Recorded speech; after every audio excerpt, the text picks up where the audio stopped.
आणि नोकरीच्या या ऑर्डर काढण्यामध्ये सहकार्य केलं ते सर्व जिल्ह्याचे अधिकारी, सर्व कर्मचारी आणि ज्यांना आम्हाला नियुक्तीपत्र देणार आहोत ते सर्व शासकीय सेवेत नव्यानं भरती होणारे सर्व कर्मचारी, अधिकारी, पत्रकार बंधूंनो आणि मित्रांनो, पहिल्यांदा आज ज्यांना नियुक्तीपत्र देण्यात येणार आहे त्यांना मी मनपूर्वक शुभेच्छा देतो आणि त्यांच्या भावी आयुष्यामध्ये त्यांनी याच्यावर न अवलंबून राहता आपल्या खात्याच्या परीक्षा देऊन त्यांनी गट व्हावं अशाही मनपूर्वक त्यांना शुभेच्छा देतो. सरकारी नोकरी मिळवणं हे अलीकडच्या काळात किती महाकठीण काम आहे हे आपल्या सर्वांच्या लक्षात आलं असेल.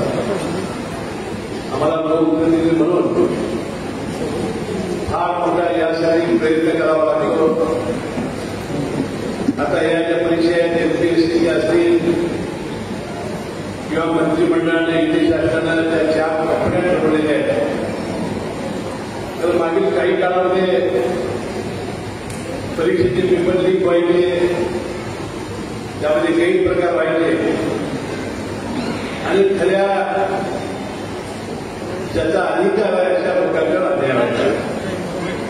आता पूर्णपणे पारदर्शकता कशी येईल, योग्य व्यक्तीला कशी ही संधी मिळेल आणि आम्ही गप्पा म्हणून त्याचा जो अधिकार आहे त्यालाही त्यांनी संधी लवकर मिळेल असा प्रयत्न राज्याचे मुख्यमंत्री देवेंद्र फडणवीस साहेब, दोन्ही उपमुख्यमंत्री एकनाथ शिंदे साहेब, अजितदादा पवार यांच्या नेतृत्वाखाली युती सरकारने केलेला आहे. आणि आज 10,000पेक्षा जास्त नियुक्तीची पत्र आज आपण राज्यसभेत देणार आहोत. मी मुख्यमंत्री आणि दोन्ही उपमुख्यमंत्र्यांचं मी मनापासून अभिनंदन करतो आणि त्याला धन्यवाद देतो. बंधुभगिनींनो, आता ज्याच्या वेळेला आमच्याकडे पालक येतात त्यावेळी साहेब माझं मुलाचं लग्न होईना झालेलं आहे, नोकरी लागल्याशिवाय मुलीची आईवडील मुलगी द्यायला तयार नाही.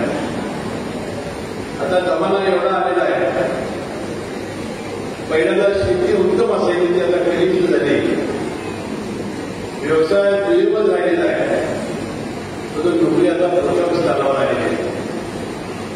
आता मुलीची आई वडिलांची आता जरी नोकरीला आहे सांगितलं आणि एमआयडीसी मध्ये परमनंट आहे सांगितलं तरी त्याचं पगार मागतात. महिन्याची शेती खरोखर तो परमनंट आहे काय, त्याला पगार किती आहे. म्हणजे आता आई वडील आपली मुलगी नोकरी असलेल्या व्यक्तीला देतात असा कळत आता वाढलेला आहे. या सगळ्या पार्श्वभूमीवर आपण आज सरकारी नोकर झालेला आहात. तुम्ही नशीबवान आहात. तुम्ही एमपीएससी मार्फत तुमची सरळ सेवेमध्ये भरती झाली आणि आपला वडील बुद्धमध्ये आणि दुर्दैवाला त्यांना मृत्यू झाला त्या आपण संपाखाली आपल्याला यामध्ये प्रवेश मिळवता आला. हा अनुकंपा प्रवेशासाठी 2-3 भाऊ अत्यंत 2 भावांनी त्याग केलेला आहे, बहिणींनी त्याग केलेला आहे आणि त्यांचाही या निमित्ताने धन्यवाद देणं हे आपलं काम आहे. आता नोकरी झाल्यानंतर दोन काम करा. आपल्या आई वडिलांच्याकडे लक्ष ठेवा. लग्न झाल्याबरोबर राणीला घेऊन येऊनच राहू नका. गावाकडं आई वडिलांकडे लक्ष द्या. आई वडिलांची काळजी घ्या. त्यांनी केलेल्या कष्टामुळे तुम्हाला नोकरी मिळालेली आहे ही आयुष्यामध्ये कधीही विसरू नका. राणीनं काहीही सांगितलं तर त्याचं ऐकू नका आणि आई वडिलांकडे लक्ष द्या. कुटुंब एकत्र कसं राहील याकडे लक्ष द्या. आणि मोदी साहेबांचं म्हणणं आहे नमई खाऊन कशी खाणे मुलगा, हे वाक्य सतत लक्षात ठेवा. त्या कमी श्रमात घेणाऱ्या हराम म्हणून या पैशाबद्दल बाजूला त्याला स्पर्श करू नका आणि असं काम करा की अधिकारी कसा असावा तर आपण बघून असा असावा अशा प्रकारचं काम करा. या शुभेच्छा मी या निमित्ताने देतो.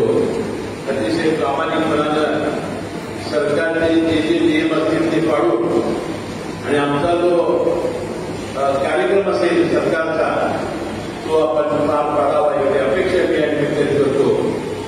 जिल्हाधिकारी आणि सर्व जिल्ह्याचे प्रशासकीय अधिकारी यांना मनापासून धन्यवाद देतो की पुणे विभागीय असताना सुद्धा आपण 300-350पेक्षा जास्त आज नियुक्ती पत्र देतात.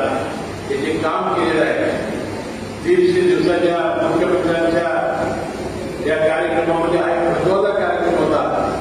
वाटतं हा कार्यक्रम पूर्ण केल्याबद्दल कोल्हापूर जिल्हा 150 दिवसामध्ये जिल्हाधिकारी मुख्य कार्यकारी अधिकारी एसपी असतील किंवा आयुक्त असतील हे पहिल्यांदा पण यावे अशा प्रकारच्या सदिच्छा मी या निमित्ताने देतो आणि आपल्या सर्वांची रजा घेतो. जय महाराज.